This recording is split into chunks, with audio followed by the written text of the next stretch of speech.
علم اہل ہنود کتنے طریقوں پہ کیا جاتا ہے، اور بر صغیر پاک و ہند میں جادو کی ابتدا کب اور کیسے ہوئی؟ بر صغیر پاک و ہند میں سب سے پہلے وہ جادو کا مسکن کون سی جگہ رہی جو آج بھی ہندوستان میں ہے، اور لونا چماری کون ہے، اور اس کا اس جگہ سے کیا تعلق ہے؟ جوگی جو جگہ جگہ آپ کو نظر آتے ہیں، یہ سلسلہ کب اور کہاں سے چلا، ہم آپ کو بتائیں گے آپ کے ہندوستان کی تاریخ۔ بسم اللہ الرحمن الرحیم۔ السلام علیکم ورحمۃ اللہ وبرکاتہ۔ میں اپنے نئے آنے والے معزز ممبران کو اپنے گھر میں خوش آمدید کہتا ہوں، اور امید کرتا ہوں کہ آپ تمام لوگ خیریت سے ہوں گے۔ پروگرام میتھولوجی میں آپ کو خوش آمدید ایک دفعہ پھر کہنا چاہوں گا، کیونکہ ہم اس میں بات کر رہے ہیں علم اہل ہنود پر۔ علم اہل ہنود کیا ہے اور کتنے طریقوں سے کیا جاتا ہے؟ علم اہل ہنود کا ہندوستان میں سب سے پہلا مرکز کون سا شہر تھا، کون سا علاقہ تھا، اور اس علاقے کے جو لوگ تھے وہ کیا کرتے تھے؟ سب سے پہلے میرے ساتھ جو لوگ روحانی سفر میں شامل ہیں، میں ان سے مخاطب ہوں اور ان سے کچھ کہنا چاہوں گا کہ یہ تمام باتیں آپ کو بتانے کا مقصد، یہ واقعات آپ کو بتانے کا مقصد، ان کے بارے میں آپ کو بتانے کا مقصد صرف اور صرف یہی ہے میرا کہ میری ویڈیو دنیا بھر میں دیکھی جاتی ہے، صرف پاکستان میں ہی نہیں، ہندوستان میں، یو ایس میں، بنگال میں، بنگلہ دیش میں، دنیا کے کئی ممالکوں میں دیکھی جاتی ہے، اور الحمدللہ میری ویڈیوز، میرے لیکچرز دنیا کی کئی زبان میں ٹرانسلیٹ بھی کیے جاتے ہیں، اور میں ان لوگوں کا بھی شکر گزار ہوں جو اس میں اپنا وقت دیتے ہیں اور جو دلچسپی رکھتے ہیں۔ تو یہ تمام نالج آپ کو دینے کا مقصد صرف اور صرف یہ ہے کہ تاکہ آپ اس علم سے بھی واقفیت رکھیں، کیونکہ میں نے آپ سے ایک وعدہ کیا تھا کہ جو لوگ میرے ساتھ اس روحانی سفر میں چلیں گے تو میں انشاءاللہ ان کو ہر اس علوم سے واقفیت کراؤں گا جو اس راستے میں آپ کو ضرورت پڑے گی۔ اب لوگ کہتے ہیں کہ آپ کا تو روحانیت سے تعلق ہے، تو آپ لوگوں کو کس طرف لے کر جا رہے ہیں؟ کیا آپ لوگوں کو گمراہ کر رہے ہیں؟ اور آپ ایسا کیوں کر رہے ہیں؟ میرے وہ معزز لوگ جو مجھ پہ تنقید رکھتے ہیں، مجھے خوشی ہے اس بات کی کہ لوگ مجھے سنتے ہیں، مجھے دیکھتے ہیں، میری ہر بات کو نوٹ کرتے ہیں، میرے پاس کافی میسیج بھی آئے اس متعلق۔ یہ سب کچھ آپ کو بتانے کا مقصد صرف اور صرف یہ ہے کہ آپ میرے ساتھ ایک سفر میں چل رہے ہیں۔ اس کی مثال میں آپ کو ایسے دوں کہ جیسے آپ ایک موٹر وے پہ سفر کر رہے ہیں۔ ابھی تو آپ میرے ساتھ سفر کر رہے ہیں، پھر آپ نے اکیلے بھی سفر کرنا ہوگا۔ جب آپ میرے ساتھ سفر میں شامل ہیں تو میں آپ کو ہر جگہ یہ بات بتاؤں گا کہ موٹر وے پہ کتنے کلومیٹر کے بعد کون سا انٹرچینج آتا ہے، اور جب آپ انٹرچینج پہ اترتے ہو تو وہاں پہ کتنے گڈھے ہیں، وہاں پہ کتنے معاملات ہیں، وہاں پہ آپ کو رکنا ہے یا نہیں رکنا، وہاں پہ آپ کو نکل جانا ہے یا نہیں نکلنا، یہ سب میں آپ کو اسی وقت بتاؤں گا جب آپ میری بات سمجھیں گے۔ اب اللہ نہ کرے آپ نے یہ راستہ نہیں دیکھا ہو اور آپ اسپیڈ میں جا رہے ہو اور کوئی کھڈا بیچ میں آ جاتا ہے تو کیا ہوگا؟ آپ کا ایکسیڈنٹ، آپ کو نقصان پہنچے گا۔ اور اگر آپ کو اس کے بارے میں نالج ہوگی کہ کچھ کلومیٹر کے بعد اتنا گہرا کھڈا ہوگا تو یقیناً آپ گاڑی سلو کر لیں گے، کیونکہ آپ اس علم سے واقفیت رکھتے ہیں۔ یہ میں نے آپ کو ظاہری مثال دی ہے، امید کرتا ہوں کہ آپ کے سمجھ میں آ گئی ہوگی۔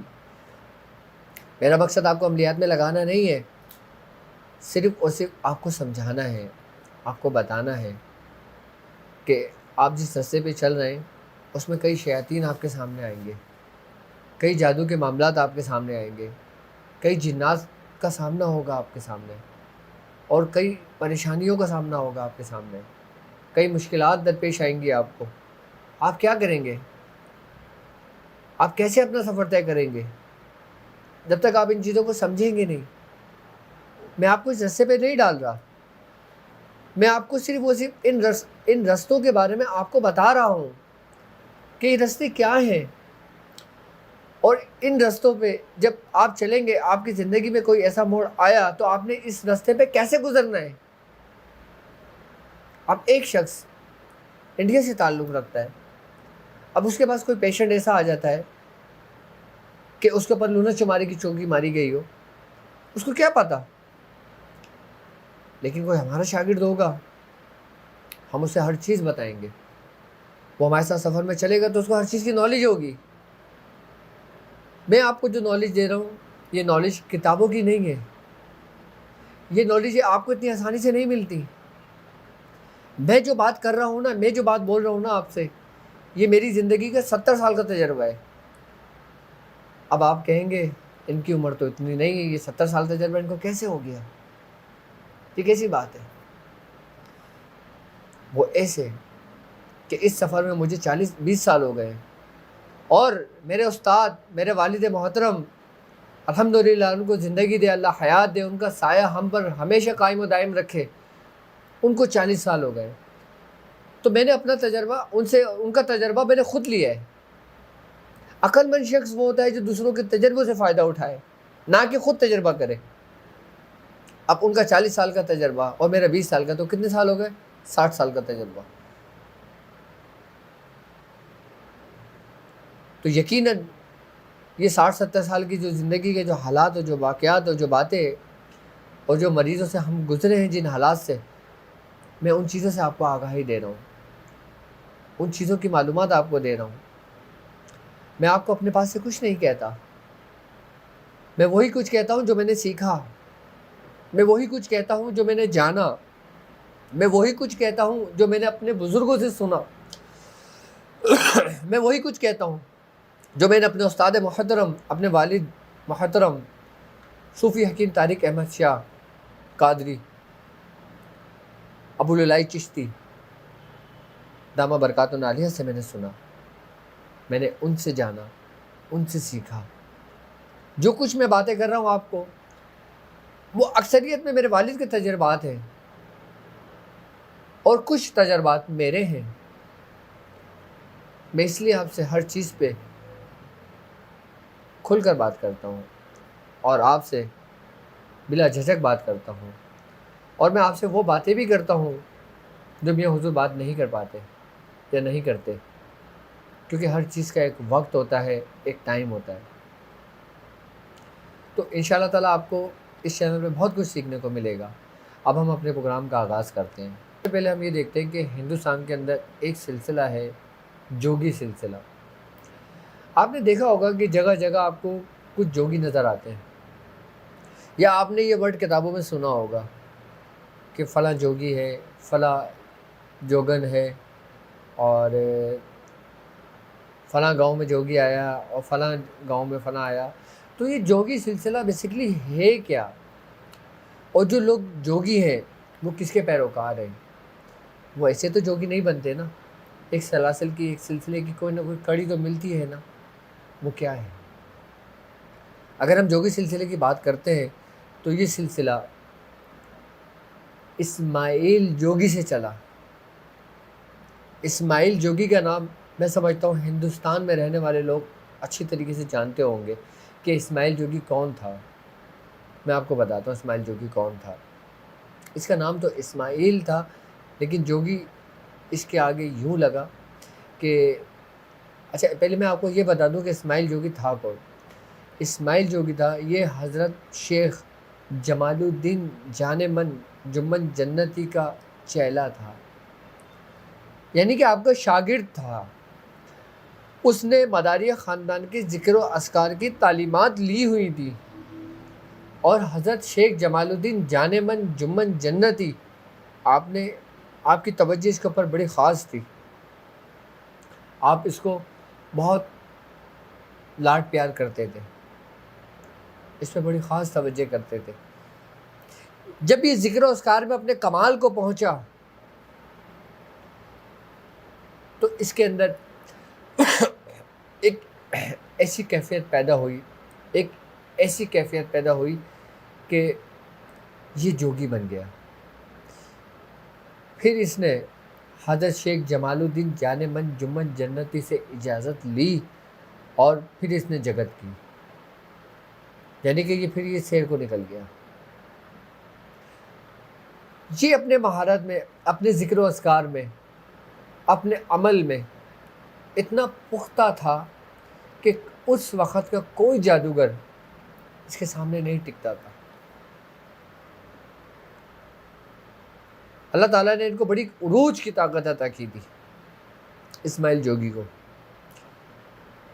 اسماعیل جوگی کو جب پتہ چلا کہ کامرس دیس ایک جگہ کا نام ہے جو اس وقت میں سمجھتا ہوں بھی بنگال اور آسام اس کے درمیان میں ہے یا اس کے ارد گرد کوئی جگہ کا نام ہے، واقع ہے یہ جگہ۔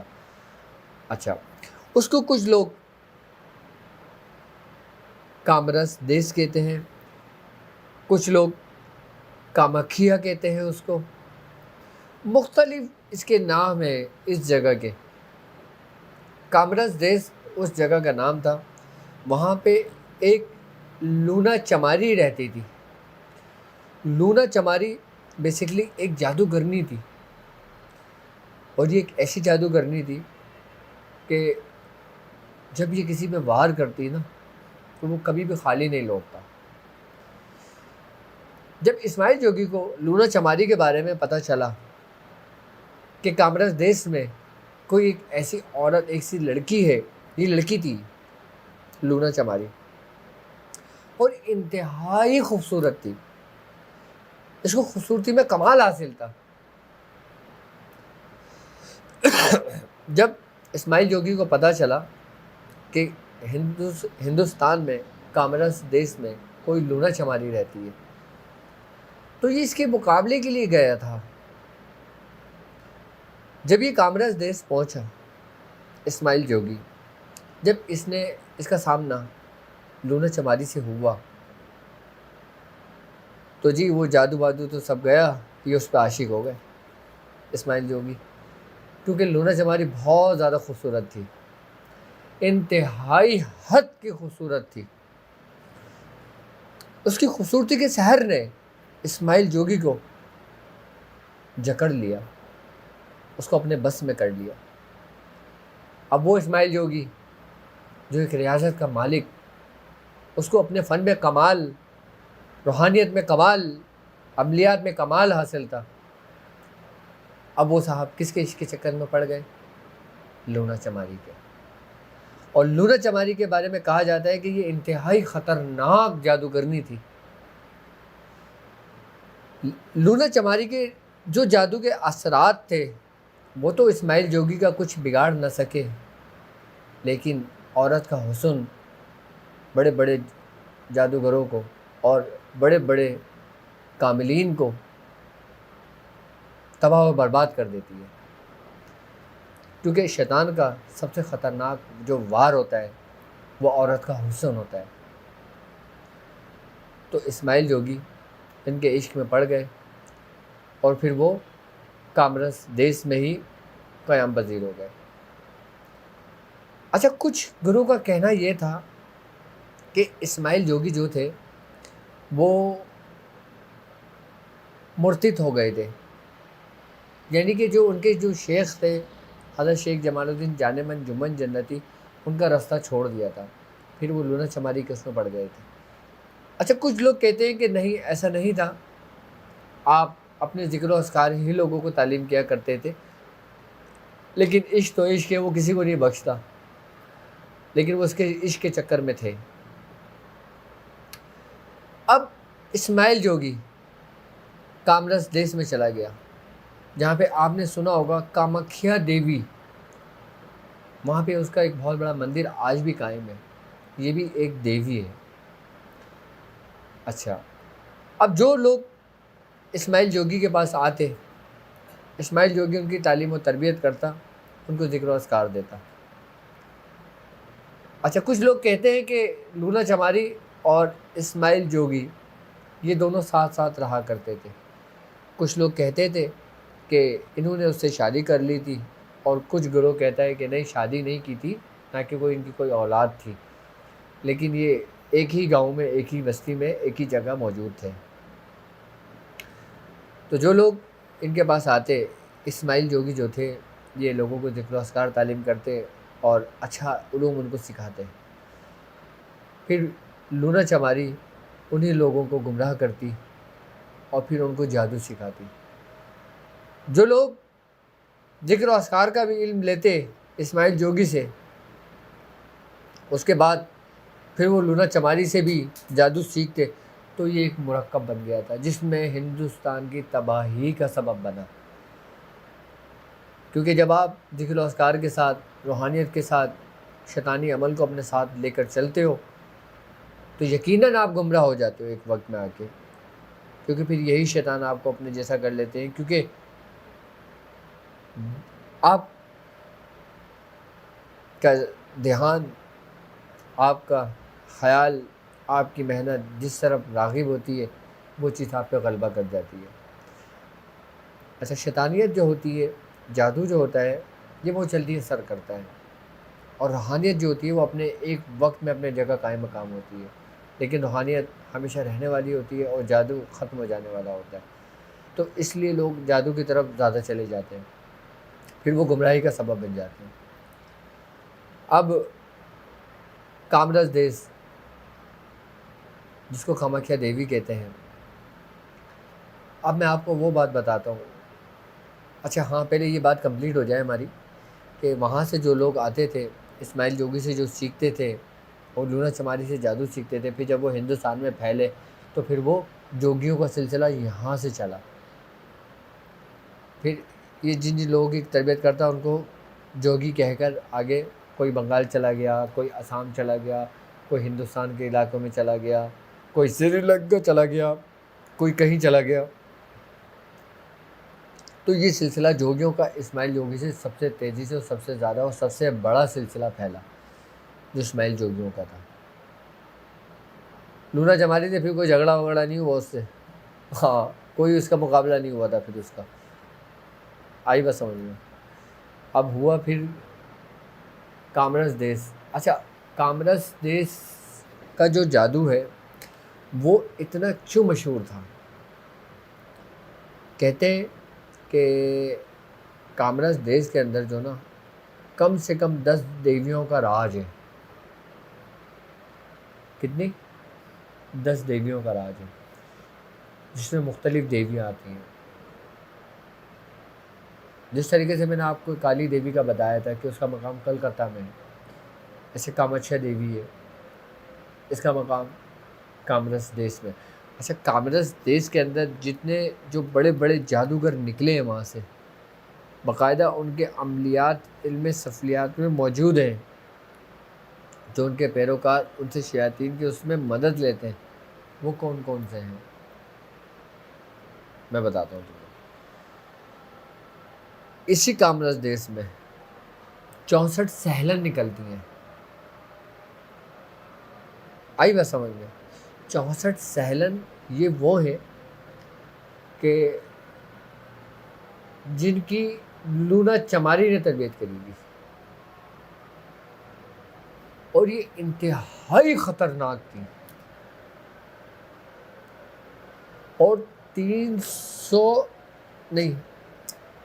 جوگن، کتنے؟ 1300 جوگن، ان کا تعلق بھی اسی جگہ سے ہے، کامرس دیس سے. جس طرح سے جوگی ہوتا ہے نا، مرد اگر کوئی جگت لیتا ہے تو وہ جوگی کہلاتا ہے، اور عورت اگر جگت لیتی ہے تو وہ جوگن کہلاتی ہے. جو 1300 جوگن تھی اور 64 سہلن تھی، بڑی خطرناک ہے. ان کے باقاعدہ پورے عمل کرتے ہیں. کہتے ہیں نا کہ اہل ہند کا جو جادو ہوتا ہے وہ اپنے طاقت اور عروج کو کیسے پہنچاتا ہے، آپ کو پتہ ہے؟ میں آپ کو بتاتا ہوں. جب سامری جادوگر کا نام سنا ہے نا؟ کون سامری؟ یہ وہ سامری ہے جو حضرت موسیٰ علیہ السلام کا بھانجا تھا. کس کا بھانجا تھا؟ حضرت موسیٰ علیہ السلام کا. اور یہ حضرت موسیٰ علیہ السلام کی ان بہن کا بیٹا تھا کہ جب حضرت موسیٰ علیہ السلام کو ایک ٹوکری میں رکھ کے ایک باکس میں بند کر کے جب دریا میں آپ نے چھوڑا تھا تو آپ ان نہر کے ساتھ ساتھ جو چلی تھیں ان کا بیٹا تھا سامری جادوگر. آئی بس سمجھ میں؟ اچھا، سامری جادوگر وہ تھا کہ اس نے حضرت جبرائیل علیہ السلام کے ساتھ بھی ایک وقت گزارا. آپ کو بنی اسرائیل کا وہ واقعہ یاد ہوگا جو بچڑا بول پڑا تھا. تو سامری جادوگر نے حضرت جبرائیل علیہ السلام کی پیٹ کی مٹی اٹھا کے ہی پڑھ کے اس میں ڈالا تھا، اس نے جو اس سے برکت سے بول پڑا تھا وہ بچڑا. جب سامری جادوگر کو قتل کرنے کا حکم ہوا تو وہ مصر چھوڑ کے بھاگا. جب وہ مصر سے بھاگا تھا نا تو اس نے جو کامرز دیس ہے اس جگہ کو اپنا قائم مقام بنایا تھا. یعنی کہ سامری جادوگر وہاں پہ آ کے ٹھہرا تھا. کہاں پہ؟ کامرز دیس میں، جہاں پہ آج کامکھیا دیوی کا بھی مندر ہے. کس کا؟ کامیا دیوی کا بھی مندر ہے، اس کا بھی مندر وہیں پر ہی موجود ہے ہندوستان میں. اچھا، تو جب سامری جادوگر وہاں پر آیا اس نے وہاں پہ قائم اپنا ٹھہرا اور وہاں اپنا مسکن بنایا تو اس نے وہاں لوگوں کو جادو سکھانا شروع کر دیا. تو جادو تیزی سے پھیلنا شروع ہوا تھا. آئی نا بس سمجھ میں؟ تو اس لیے وہاں سے جو جادو سیکھ کے سامنے جادوگر سے نکلتا نا اس کا توڑ کہیں بھی موجود نہ ہوتا پوری دنیا بھر میں. تو کامرز دیس ایک تاریخ ہے یہ ان کی کہ جادو کے گڑھوں میں سے ایک گڑھ تھا یہ، کہ سمجھ لو کہ جہاں سے ہندوستان کی تاریخ میں جادو کی ابتدا ہوئی تھی. پہلے تو برِ صغیر پاک و ہند ہی تھا نا سارا سب کچھ، پاکستان تو تھا ہی نہیں، اور نہ بنگلہ دیش تھا نہ کچھ تھا، یہ سب ایک ہی آتا تھا پورا.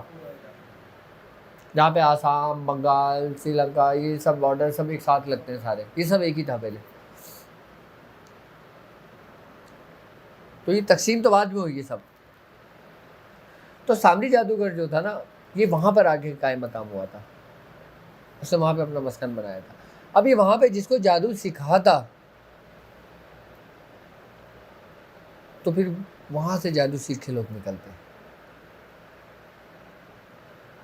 تو کامرز دیس سمجھ لو کہ ایک ایسی سرزمین ہو گئی تھی، اس کے بارے میں بزرگ فرماتے ہیں کہ وہاں پہ کوئی شخص قدم رکھتا تھا تو وہ زیر آسیب آ جاتا تھا، اس میں زیر اثر آ جاتا تھا. کس کے؟ سامری جادوگر کے، اس جادو کے. کتنا خطرناک ہوگا. یعنی کہ اگر کوئی شخص اپنے عمل میں بالکل کامل ہے، وہ جگہ پہ پہنچتا تھا تو وہ اس کا اثر ختم ہو جاتا تھا. اہل ہند پر حضرت خواجگان خواجہ معین الدین چشتی رحمۃ اللہ علیہ کا بہت بڑا احسان ہے کہ آپ کی آمد سے بھی اس جادوؤں کا زور ٹوٹا. آپ ہند الولی ہیں، آپ کو باقاعدہ حکم ہوا تھا اہل ہند کے لیے، ورنہ ہند تو تباہی و بربادی پہ تھا، جادو کے زور پہ تھا، اپنے عروج پہ تھا. آپ تاریخ تو اٹھا کے پڑھیں.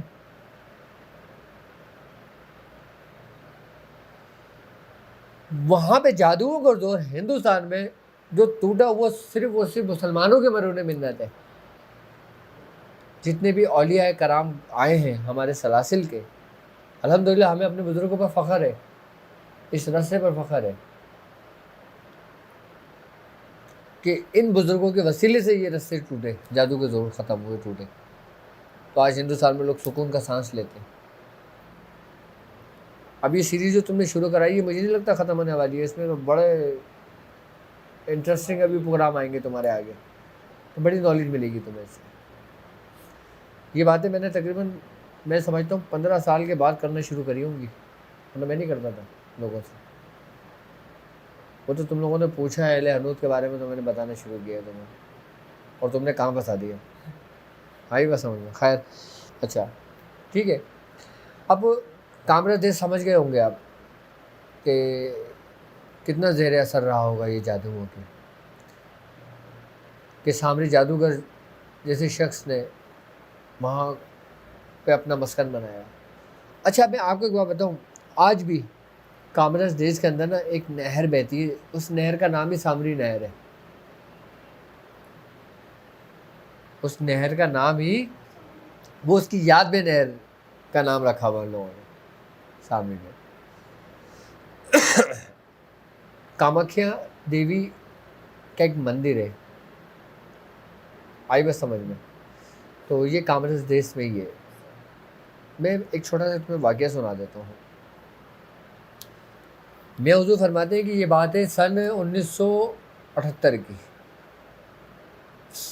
میں حضور فرماتے ہیں کہ ایک شخص میرے پاس آیا اپنی بیٹی کو لے کر. اچھا اس کی بیٹی، میں حضور فرماتے ہیں کہ اس کی بیٹی تھی تقریباً 13-14 سال کی. اس کی آنکھیں چلی گئی تھی اور ایک رات میں ہوا تھا اس کے ساتھ ایسا. اچھا جو شخص لے کر آیا تھا نا، وہ شخص بھی کمال کا علم، کمال کی نالج رکھتا تھا. اب میں ابھی آپ کو شخص کے بارے میں بتاؤں گا کہ وہ کون شخص تھا جو لے کر آیا تھا اپنی بیٹی کو، اور اس کی اس وقت عمر کتنی تھی، اس نے کامرس دیش میں کتنا وقت گزارا، کس طرح گزارا. پہلے آپ یہ واقعہ سن لیں، پھر میں اس کے بارے میں آپ کو بتاتا ہوں. میاں حضور نے اس بچی کو دیکھا تو میاں حضور نے بچی کو دیکھنے کے بعد یہی بات کہی کہ اس کے اوپر کامکھیا دیوی کا ہی اثر ہوا ہے. تم نے کیا کیا تھا ایسا؟ کہتے ہیں میاں صاحب یہ ایک بہت لمبی کہانی ہے، یہ ایک بہت لمبا واقعہ ہے. پہلے آپ میری بچی کے لیے کچھ کریں، پھر میں آپ کو سب کچھ بتاؤں گا. میں حضور فرماتے ہیں میں نے کچھ کام کرا، اس کا عمل کیا، اس کی آنکھوں کے اوپر سے اس کامکھیا دیوی کو اتارا، اور اتارنے کے بعد اس کی آنکھیں، اس کی بینائی آ گئی اور وہ بچی ٹھیک ہو گئی. یہ سب ایک ہی دن ہوا ہے. آئی بات سمجھ میں.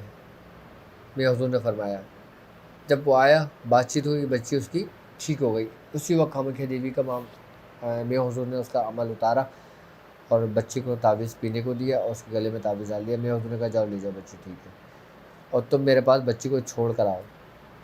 جب وہ شخص بچی کو چھوڑ کر آیا، اس نے پھر بتایا میاں حضور کو کہ آج سے 70 سال پہلے، یعنی کہ یہ بات ہے 1978 کی، یعنی کہ اس وقت اس کی عمر کم سے کم 95 یا 90 برس کی تھی جب وہ آیا تھا. تو اس نے بتایا کہ میں آرمی میں تھا اور میں آسام کی طرف میری ڈیوٹی لگی ہوئی تھی. تو اس وقت میں نوجوان تھا،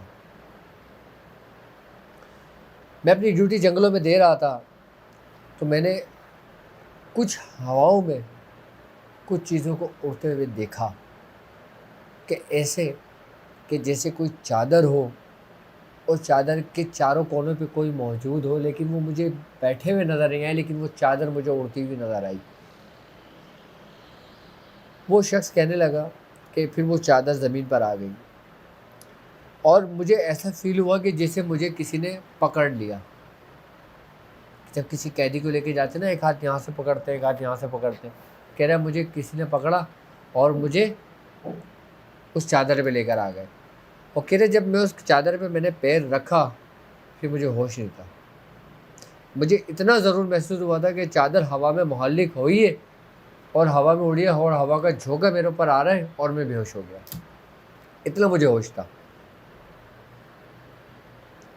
اس کے بعد ہوا یہ کہ وہ یہ کہتا ہے کہ پھر جب میری آنکھ کھلی تو میں کیا دیکھتا ہوں کہ میں ایک کھو میں ہوں، یعنی کہ غار، کوئی پہاڑ جیسی کوئی جگہ ہے، وہ غار ہے، وہاں پہ ہوں. اور وہاں پہ ایک بوڑھی عورت ہے. اور بوڑھی عورت، اس کا حلیہ اتنا گندا تھا، اتنا گندا تھا کہ جس کی کوئی حد نہیں۔ کہنے لگی، میں نے اس کو دیکھا، میں نے کہا یہاں سے بچنے کا کوئی راستہ تو ہے نہیں، لگتا ہے مجھے یہ مار دے گی۔ اب ہوا یہ کہ وہ تھی جادوگرنی۔ کیا تھی؟ جادوگرنی تھی۔ اچھا، انہوں نے اس کا استعمال کیا اپنے جادو میں۔ اس کا جادو میں استعمال کیسے کیا؟ تم نے دیکھا ہوگا کولو پہ بیل چلتا ہے، آئی نا بات سمجھ میں؟ تو اس کو کیا اس عورت نے جادو کے زور پہ بیل بنا دیا تھا۔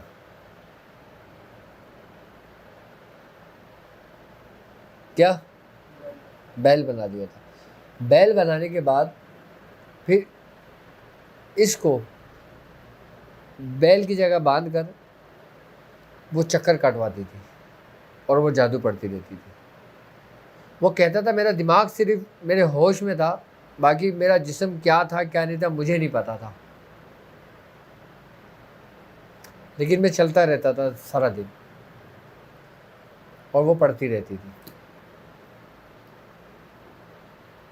کیا؟ وہ چلتا رہتا تھا اور میں وہ پڑھتی رہتی تھی۔ وہ کہتا ہے میں نے کم و بیش اپنے زندگی کے 30 سال وہاں گزارے تھے، 30-40 سال۔ کتنے؟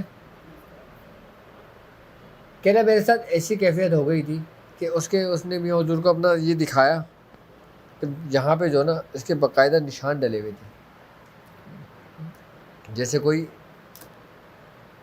رسی کو کھینچ کے باندھتے ہیں نا، اس کے نشانات تھے، جیسے کوئی بلی رکھتے ہیں اس کے دونوں کندھوں پر تھے۔ آئی بات سمجھ میں؟ تو اب ہوا یہ کہ اس کے دل میں ایک خیال آیا کہ میں یہاں سے نکلوں گا کیسے۔ وہ روزانہ نئی نئی ترتیب سوچتا۔ اچھا، جب اس کے پڑھائی کے ٹائم ہوتا ہے نا جادو کرنے کا، تو وہ اس کو بیل بنا دیتی تھی، اور جب پڑھائی کا ٹائم ختم ہوتا تھا تو اس کو انسان بنا دیتی تھی۔ یہ ان کے جادوگروں کا وہ تھا، بہت بڑی جادوگرنی تھی، اس کا نام بھی تمہیں بتاؤں گا میں لیکن آخر میں۔ میاں حضور فرماتے ہیں کہ میاں حضور نے فرمایا کہ پھر اس نے یہ بتایا کہ 2 عورتیں آئیں اس سے ملنے کے لیے، تو کہنے لگی جب ان کی نظر مجھ پہ پڑی، ان 2 عورتوں کی، اچھا وہ اپنا روپ بدل لیتی تھی۔ کیا؟ اپنا روپ بدل لیتی تھی۔ تو میں اس کو فرمانے لگے، وہ کہنے لگی، انہوں نے اس کو دیکھا، اس کی حالت دیکھی، اور پھر وہ اس جادوگرنی کے پاس ملنے چلے گئی۔ اچھا، جب وہ 2 آئیں تو میاں حضور فرماتے کہ وہ جو جادوگرنی تھی نا جس نے اس کو اپنے قید میں رکھا ہوا تھا، وہ کھڑی ہو گئی اس کے ادب پہ، کہ وہ اس کی گرو ماں تھی۔ کون تھی؟ اس کی گرو ماں تھی۔ اچھا، وہ کچھ رحم دل تھی، یہ بہت ظالم تھی۔ شیطانوں میں کوئی رحم دل تو نہیں ہوتا، لیکن بس اللہ نے اس کے دل میں رحم ڈالا ہوگا تاکہ اس کے نکلنے کا کوئی سبب بنے، انہیں لوگوں کے دل میں رحم نہیں ہوتا۔ اب ہوا یہ کہ میاں حضور فرماتے ہیں کہ جب وہ ان سے مل کے جانے لگی تو وہ اس شخص کے پاس آئی، اس شخص سے کہا کہ تو نے یہاں سے نکلنے کی کوشش نہیں کی؟ اس نے کہا میں نے تقریباً کئی مرتبہ میں نے کوشش کری، میں نکلتا ہوں اور رات بھر میں بھاگتا رہتا ہوں، جب صبح ہوتی ہے تو میں اسی جگہ پہ کھڑا ہوتا ہوں۔ کیا؟ اسی جگہ پہ کھڑا ہوتا ہوں۔ تو اس نے کہا کہ تو ایسے نہیں نکل سکتا. کیا یہ پورا ایریا اس کے جادو کے اثر میں ہے. تو ایک کام کر، یہ جو گرو ہے نا بڑی ظالم ہے، میں جانتی ہوں اس کو، یہ میری شاگرد ہے، یہ تجھے کام لے کے تجھے مار دے گی. میں تجھے اس کا ایک راز بتاتی ہوں کہ تو یہ کر کہ جب یہ جادو کرتی ہے نا، اس کے پاس ایک جیسے جھاڑو ہوتی ہے نا، جھاڑو ایسے تنکوں والی کوئی چیز ہے. اچھا، وہ جو تنکے تھے نا وہ ایک خاص لکڑی کے بنے ہوئے تھے، وہ ایک خاص لکڑی کے بنے ہوئے تھے. وہ تنکوں کا نا ایک گچھا تھا. تو اس عورت نے کہا کہ تو کسی طریقے سے نا رات کو اس کو لے اپنے قبضے میں کر اور نکل، اور تو نکلتا رہے اور وہ توڑ کے نا تنکا اپنے پیچھے پھینکتا رہے. تو 10 کوس جا، وہ تنکا توڑ پیچھے پھینک دے، 10 کوس جا، تنکا توڑ پیچھے پھینک دے. اگر تو اتنے کوس اس ایریے سے نکل گیا تو بچ گیا، اور اگر نہیں نکلا تو مارا جائے گا، کیونکہ تو نے اس کی قوت کو چوری کرے گا. تمہیں حضور فرماتے کہ اس شخص نے مجھے کہا کہ میں نے ایسا ہی کیا، میں نے وہ گچھا اٹھایا اس کا، میں گچھا اٹھا کے رات کو نکلا. جیسے میں نکلتا تو میں نے تنکا اس کو پوچھے، میں نے پیچھے پھینک دیتا. کہتے جب میں یہ کرتا تھا نا تو مجھے قوت روکتی تھی، لیکن جب میں تنکا پھینکتا تھا نا تو ایسا لگتا تھا جیسے کسی نے مجھے چھوڑا ہے. کہنا میں دوڑتا تھا. جب وہ کوس میرے پیچھے پورے ہوتے تھے پھر میں وہ تنکا پھینکتا تھا، پھر مجھے ایسا فیل ہوتا تھا کہ مجھے کسی نے چھوڑا ہے، میں بھاگتا تھا. تو کہہ رہا ہے اس طریقے سے میں نے رات بھر میں بھاگتا رہا، لیکن اس دفعہ میں کامیاب ہو گیا، میں وہاں سے نکل گیا. لیکن میں نے اپنی زندگی کے 40 سال وہاں گزار دیا، 30-40 سال میں نے وہاں گزار دیا. کہہ رہا میرے اندر ایک ایسی کیفیت پیدا ہو گئی تھی کہ میں اگر کچھ بولتا تھا تو وہ ہو جاتا تھا. کیا جو میں کرتا تھا بولتا تھا وہ ہو جاتا تھا. جو اس کے جادو کے زور کا اثر تھا اس کے اوپر جیسے کچھ پڑا ہی نہیں تھا. یہ میاں حضور نے واقعہ سنایا تھا ہمیں. ہاں اچھا، میاں حضور فرماتے ہیں کہ پھر نکلنے کے بعد تیرے ساتھ کیا ہوا. کہنے لگا پھر جب میں وہاں سے نکلا تو مجھے وہاں کی جو آرمی جو فوج تھی نا انہوں نے مجھے پکڑ لیا. پھر انہوں نے مجھے لے کے اپنے اس پہ قید میں رکھ دیا. پھر میں وہاں سے باہر نکلا. پھر ہندوستان پاکستان کے کچھ معاملات شروع ہو گئے ہوں گے. پھر وہ کہہ رہے میں وہاں سے آزاد ہوا تھا، پھر میں وہاں سے نکل کے پھر میں پاکستان ہجرت کر آ گیا تھا. میرے ساتھ میری زندگی کے شروع کے 30 سال ایسے گزرے تھے.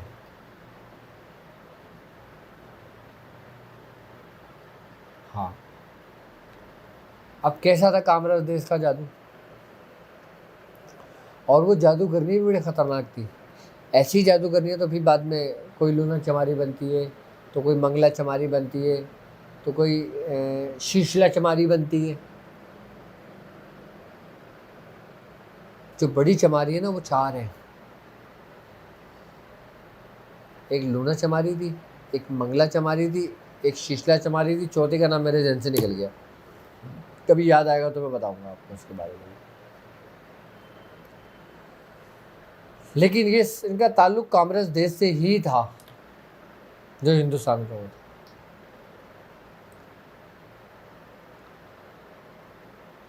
ان کا جادو بڑا کمال کا ہوتا تھا. ہاں آئی بات سمجھ میں. اچھا میں نے ذکر کیا تھا کہ ایک نہر بھی ہے جس کا سامنے نہر کے نام سے وہ نہر مشہور ہے. ٹھیک ہے، اب میں آپ کو ایک بات بتاتا ہوں. اب یہ میں نے سب کچھ آپ کو بتایا، ٹھیک ہے. سامری جادوگر جو تھا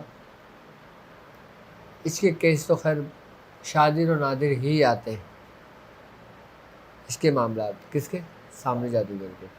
کیونکہ ابھی تقریباً اگر میں اپنا کہوں، اگر مجھے 20 22 سال ہو گئے ہوں تو میری زندگی میں تو ابھی تک سامری جادوگر کا کوئی ایسا معاملہ نہیں آیا. آئی نا بس سمجھ میں. اور میں حضور فرماتے ہیں کہ ان کے دور میں بھی ایسا کوئی نہیں آیا. تو یہ شادر و نادر ہی ہوتا ہے، کیونکہ سامری جو تھا نا جادوگر، وہ سمجھ لو کہ وہ موت ہے. کہ سامری جادوگر جب مرا تھا نا تو یہ پاگل ہو کے مرا تھا، یہ پاگل ہو گیا تھا. اس کا پتہ ہی نہیں چلا پھر کیا ہوا اس کے ساتھ.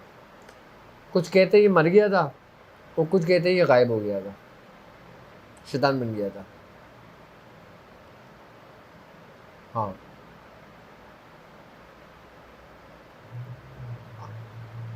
اچھا، میں نے واقعہ سنایا تھا نا ابھی، کون سا والا؟ ابھی لڑکی والا. یہ تو واقعہ پورا ہو گیا نا.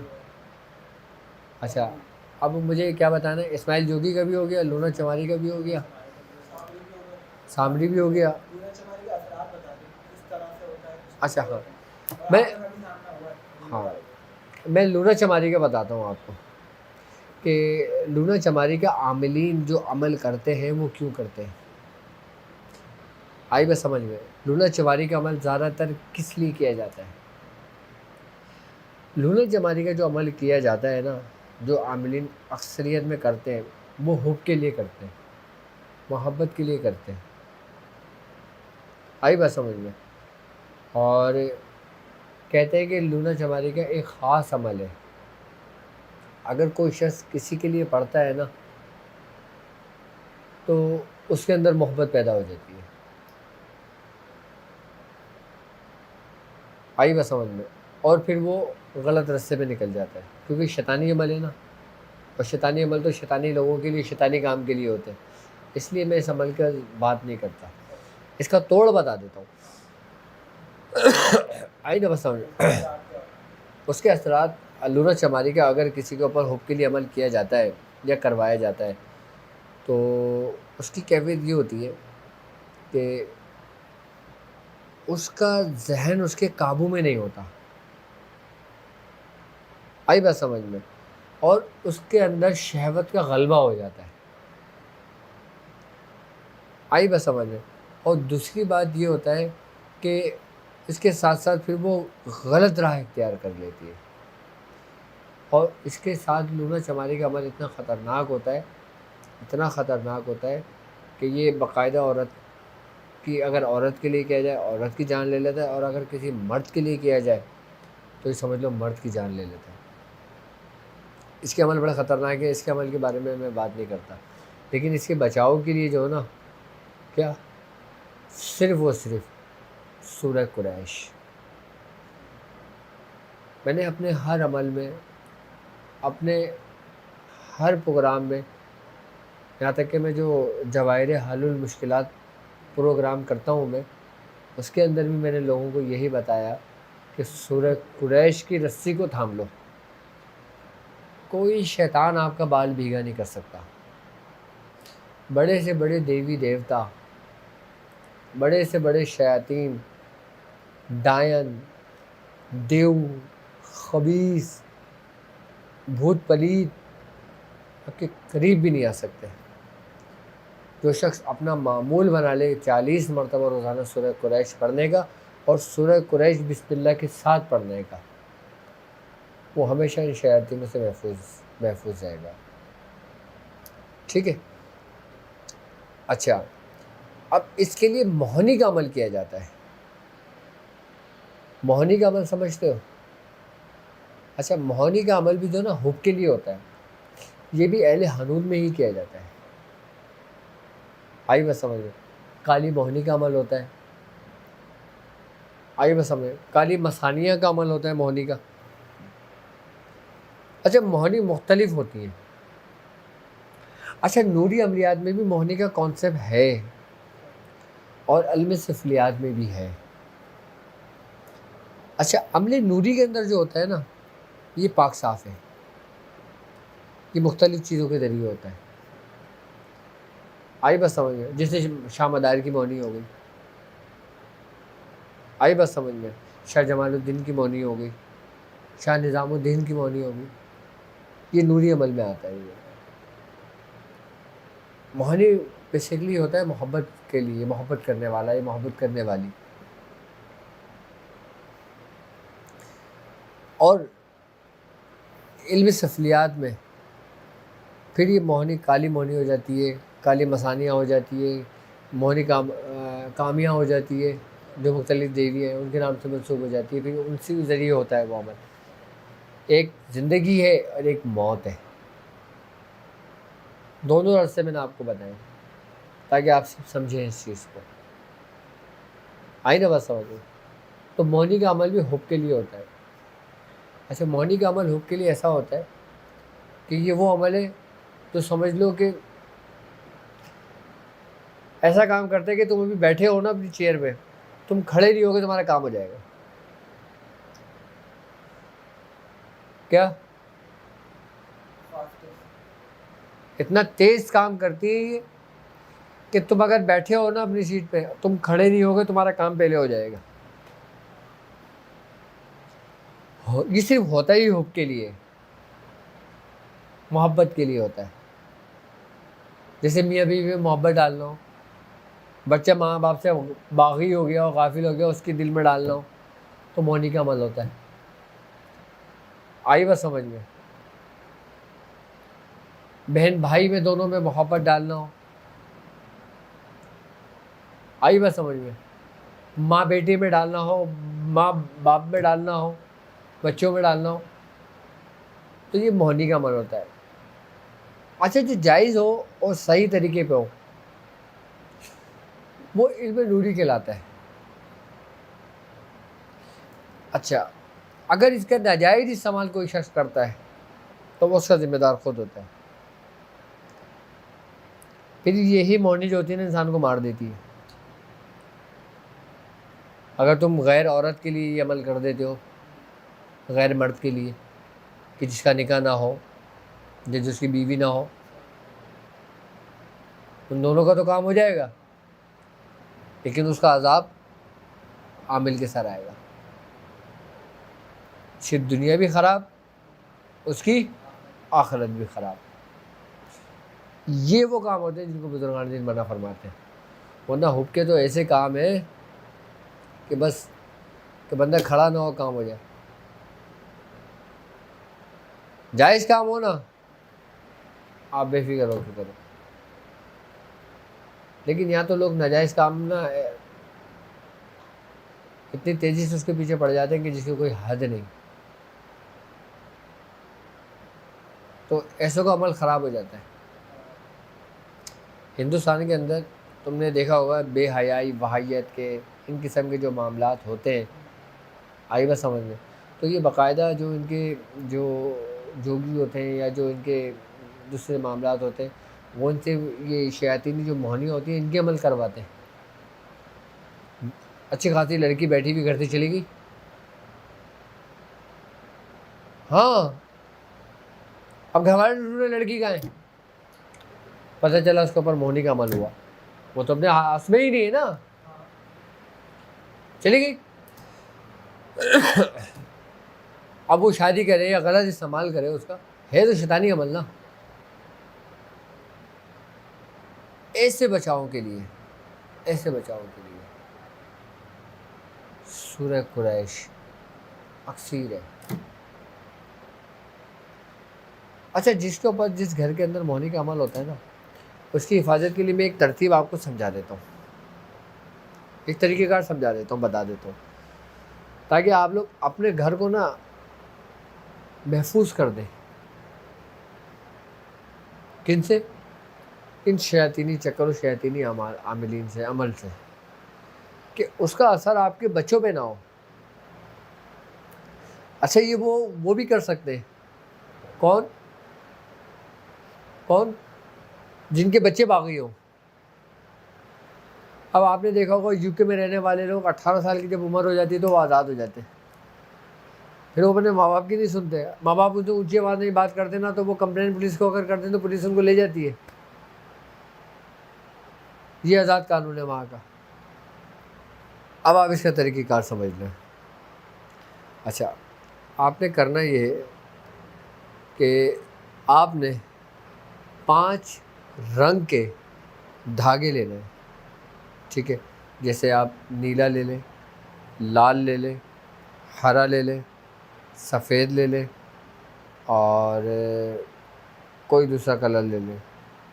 ایسے 5 رنگ کے آپ نے دھاگے لے لینا ہے. اچھا، آپ جس گھر میں داخل ہوتے ہیں جہاں آپ رہتے ہیں، اب جس دروازے سے آپ گھر کے اندر داخل ہوتے ہیں اس دروازے کا جو سائز ہے نا، آپ دھاگے کا سرا وہاں سے پکڑ کے اس دروازے کے سائز سے پورا دھاگا اس کے 21 تار کھینچ لیں. کتنے؟ 21 تار کھینچ لیں آپ.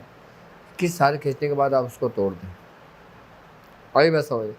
اب آپ کے گھر میں جتنے فرد ہوں، آپ نے وہ تار کھینچ لیے، تار کھینچ کے اپنے سامنے رکھ لیا. اب آپ کے گھر میں جتنے فرد ہوں، اب جیسے مثال کے طور پہ میاں بیوی ہے اور 3 بچے ہیں. ٹھیک ہے، کتنے ہو گئے ٹوٹل؟ 5. اب آپ نے کرنا یہ ہے کہ آپ نے اس کے اندر 5 گرہیں لگانی ہیں. اچھا، گرہیں آپ نے اس ترتیب سے لگانی ہے کہ آپ نے سب سے پہلے جو سب سے بڑا ہو اس کا نام اور اس کا ماں کا نام 3 دفعہ لینا ہے، اور پھر اس ترتیب سے پڑھنا ہے آپ نے کہ سورہ قریش. کیا؟ سورہ قریش آپ نے 7 دفعہ پڑھنا ہے، اس پہ دم کر کے اس کو باندھ دینا ہے. اسی طریقے سے دوسری گرہ پر آئیں گے، دوسرے کا نام لیں گے، ماں کا نام لیں گے، 7 دفعہ پڑھیں گے، گرہ باندھ دیں گے. اسی ترتیب سے پورے جتنے بھی گھر کے فرد ہوں گے اتنی گرہیں اس میں لگا دیں گے. آئی بات سمجھ میں؟ اب لگانے کے بعد آپ نے اس کو فولڈ کر لینا ہے. فولڈ کرنے کے بعد 313 مرتبہ، کتنا؟ 313 مرتبہ سورہ قریش آپ نے پڑھنی ہے، اس پہ دم کرنا ہے. اور دم کرنے کے بعد آپ گھر میں کہیں بھی کھڈا کھود کے نا اس کو دبا دیں. کہیں ایسی جگہ دبائیں کہ دبانے میں کوئی مسئلہ تو نہیں ہونا لوگوں کو. ایک منٹ، اس کا کھڈا کریں گے کہیں، اس کو گھر کے اندر دبا دیں کہیں. اچھا، آپ کھڈا نہیں کر سکتے، آپ 2nd فلور پہ رہتے ہیں یا 1st فلور پہ رہتے ہیں، تو آپ اس کو کسی وزن دار چیز کے نیچے دبا دیں. جیسے آپ نے الماری کے نیچے دبا دیا، آپ نے کسی ڈیوائڈر کے نیچے دبا دیا، کسی ایسی جگہ دبا دیں جہاں پہ یہ گیلا ہونے کا ڈر نہ ہو یا خراب ہونے کا ڈر نہ ہو، یا تھیلی میں لپیٹ کے آپ نے وزن کے نیچے دبا دیا. آپ اس کو زمین کے اندر کھڈا کھود کے بھی دبا سکتے ہو، کسی وزن دار چیز کے نیچے بھی دبا سکتے ہو. آئی بات سمجھ میں؟ یہ اس کے 2 سے 3 طریقے کار ہوتے ہیں. اس سے یہ ہوگا کہ آپ کے جو رہنے والے گھر ہوں گے نا، وہ اس کے تمام شیاطین کے شر سے محفوظ رہیں گے اور عملوں سے محفوظ رہیں گے. اور بیسیکلی یہ جو گھر کے فرد کے لیے باندھا جاتا ہے نا، یہ بیسیکلی پیر باندھا جاتا ہے. آئی بس سمجھ. پیر باندھنے سے مطلب یہ ہوتا ہے کہ کسی ناجائز کام کے لیے، غلط کام کے لیے، برائی کے لیے اس کا قدم نہ اٹھے. اس لیے یہ گرہیں باندھ کے اس کو وزن کے نیچے دبا دیا جاتا ہے. آئی بس سمجھ. تو یہ دبا رہے، پھر اس سے پھر انسان محفوظ ہو جاتا ہے. میں سمجھتا ہوں اب آپ کو اسماعیل جوگی کے بارے میں پتہ چل گیا ہوگا کہ اسماعیل جوگی کون ہے، اور آپ کو لونا چماری کے بارے میں بھی پتہ چل گیا ہوگا لونا چماری کون ہے، اور سامری جادوگر کے بارے میں تو آپ پہلے سے ہی جانتے ہیں بہت اچھی طریقے سے. تو ابھی یہ صرف اور صرف میں نے ابھی آپ کو اہل حنود میں ہی صرف 3 سے 4 جو بڑے جادوگر گزرے ہیں، میں نے ان کا ذکر کیا ہے ابھی آپ سے. ابھی جادو کا ذکر نہیں کیا ہے، اس کے بارے میں بھی بتاؤں گا آپ کو، اور جادو کی اقسام وہ بھی بتاؤں گا آپ کو. کون سا جادو کیسے ہوتا ہے اور کیسے اس کا توڑ اور کیسے اس کا اتار ہوتا ہے وہ بھی سمجھاؤں گا آپ کو. آئی بس سمجھ میں؟ اور پھر میں آپ کو ابھی شیطانوں کا چیپٹر چل رہا ہے ابھی ہمارے پاس. آئی بس سمجھ میں؟ تو پھر میں آپ کو ان شیاطین کا بھی بتاؤں گا جن کا تعلق جنات قوم سے ہے، اجنہ قوم سے، کہ اس میں کون کون سے جنات ہیں جو شیاطین ہیں اور انتہائی خطرناک ہیں، جو انتہائی خطرناک ہیں۔ میں انشاءاللہ تعالیٰ ان جناتوں کے بارے میں بھی آپ کو پوری تفصیل بتاؤں گا، اور پھر ان کے آپ کو واقعات بھی بتاؤں گا کہ وہ کیسے شیاطین بنے، کیا ماجرا ہوا تھا ان کے ساتھ۔ ابھی جب ہمارا یہ چیپٹر انشاءاللہ تعالیٰ مکمل ہوگا، پھر میں آپ کو پاکستان کے بارے میں بتاؤں گا کہ پاکستان میں کون کون سی دائیں ہیں اور وہ کہاں کہاں موجود ہیں، اور ان کا کیا کریکٹر ہے، اور پاکستان کے اندر سانگھڑ میں ماسٹر لنگڑا کون تھا، اس کے بارے میں بھی بتاؤں گا۔ یہ وہ ماسٹر لنگڑا تھا کہ جس کو میاں حضور نے شکست دی تھی، اور میاں حضور اس کو لے کر آئے تھے، اور میاں حضور نے اس کو اپنے پاس رکھا تھا۔ ماسٹر لنگڑا انتہائی خطرناک جادوگر تھا، جس کا تعلق ضلع سانگھڑ سے تھا۔ انشاءاللہ میں ہر چیز وقتاً فوقتاً آپ کے لیے ویڈیو بناتا رہوں گا، اور میں انشاءاللہ تعالیٰ چاہتا ہوں کہ اس علم سے آپ بھی فیض اٹھائیں۔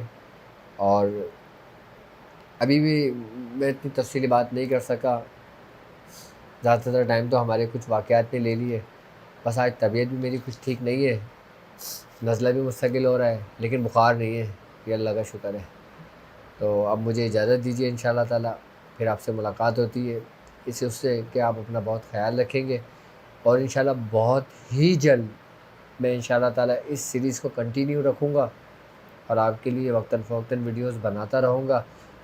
اور اگر آپ کو کسی کے بارے میں جاننا ہو، کسی دیوی دیوتاؤں کے بارے میں نالج چاہیے ہو آپ کو، یا آپ اس کے توڑ معلوم کرنا چاہتے ہو، یا کسی شیاطین کے بارے میں جاننا چاہتے ہو، تو آپ کمنٹس میں ہمیں ضرور کیجیے گا، تو میں انشاءاللہ تعالیٰ ان کے بارے میں بھی تفصیلی بتاؤں گا آپ کو۔ اور آپ ہمیں ای میل بھی کر سکتے ہیں، ڈسکرپشن میں ای میل کا لنک بھی موجود ہے۔ تو انشاءاللہ تعالیٰ آپ جو کہیں گے پھر میں اس پہ ویڈیو بناؤں گا۔ آپ جس کے بارے میں جاننا چاہتے ہیں میں انشاءاللہ اس کے بارے میں ویڈیو تفصیلی سمجھاؤں گا، اور اس کا پھر آپ کو علاج اور اس کا پھر آپ کو حل بھی بتاؤں گا۔ اب مجھے اجازت دیجیے، السلام علیکم ورحمۃ اللہ وبرکاتہ۔